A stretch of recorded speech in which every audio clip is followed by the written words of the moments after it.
As business flows, you have KPIs, you have numbers that you look at, you have leading indicators and lagging indicators, and one of those indicators should be about marketing.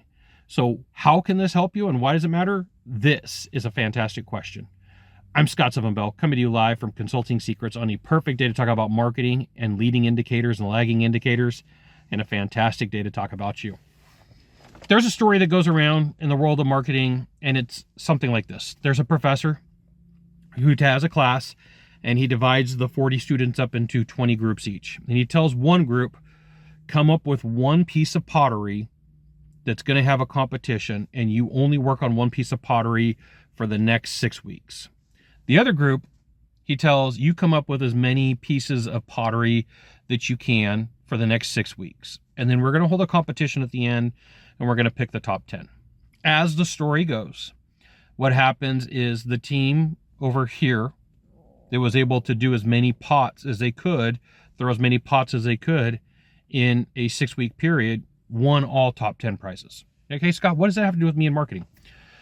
What happens with a lot of companies that I've been on the inside of marketing meetings sound something like this. Hey, we have next month coming up and it's going to be Valentine's Day. What are we doing for the Valentine's Day special? Hey, it's going to be Cinco de Mayo. What are we doing for the Cinco de Mayo special?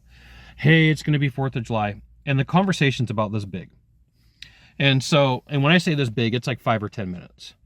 And so what happens is an idea, a concept, a strategy is slapped together. Everybody celebrates, high five. We're all good. We're all pow, as they say out in Hawaii. But in all realities, what is the best opportunity for you, your business, and even your marketing is to come up with as many marketing angles as you can. So I've got a book coming out on creativity, and I have this thing called No Wrong Answer.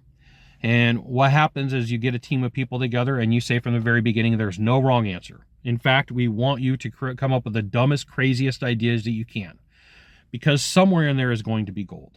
And so what happens is you have these idea sessions where people riff, they throw ideas back and forth, they pitch and catch. Hey, what about this? And then there's, where people yes and, hey, I like that idea. How about we do this? Okay. This is how big marketing companies work. This is how big, huge copywriting programs work, is they come up with as many ideas as possible. And then what happens is you store all that content. You start putting all those pieces in a Word document, in an Excel file, in a Google Sheet, in a Google Doc. It doesn't matter where you put it. And then you start cycling through them. You start looking, you're like, okay, we've got Valentine's Day coming up. What could we do for a special? And you have like 400 or 500 different items that you could choose from over time, right? And you're like, oh, this one might work. And then you have a pitch and catch session. How would we make this work? How do we make it better? How do we make it stronger? How do we come up with this? One of the KPIs that you should absolutely be solving for inside of your business is how many offers were created this month. How many offers were created? And it's going to sound like, Scott, like really? Yeah, because in the world of business and marketing, they have these things called ad fatigue. Ad fatigue means that at the end of the day, what's going to happen is that ad is going to work for a period of time until it doesn't. Or that ad doesn't even hit home. I know of companies that will run 500 different variations looking for a percentage, huge companies though, looking for a percentage of variations, because those percentage of variations in a huge company mean big freaking money. And so for you, the challenge today is to think like, okay, what is a good KPI? I would start small, 10. We created 10 new offers this month, okay? And then next month, 15. And then the next month, 20. And what you're going to find is the quality of your marketing campaigns start getting better over time. The quality of what you're doing helps you figure out what you should be saying and keying in. And what's going to happen is, let's say that you start a campaign. Today, as we're filming this video, is a Sunday. And so the new campaign is going to roll out tomorrow on a Monday. And the campaign falls flat. You got no clicks, you get no attention, you get nobody wants to buy what you have to offer. And you're like, aha, backup plan number 2.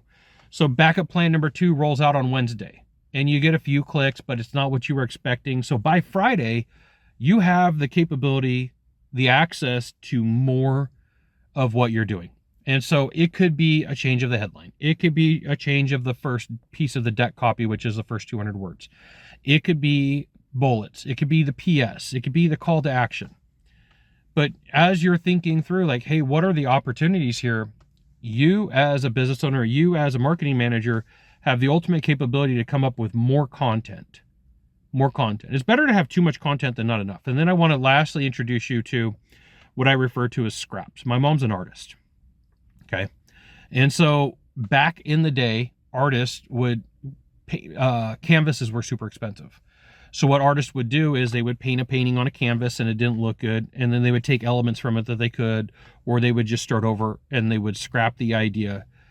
One of the things that you're going to find is in almost every answer that you come up with, there's a scrap of gold that you can pull from it, an idea, a concept, a strategy that can make it work. So automatically excluding whatever you're working on doesn't work to your favor.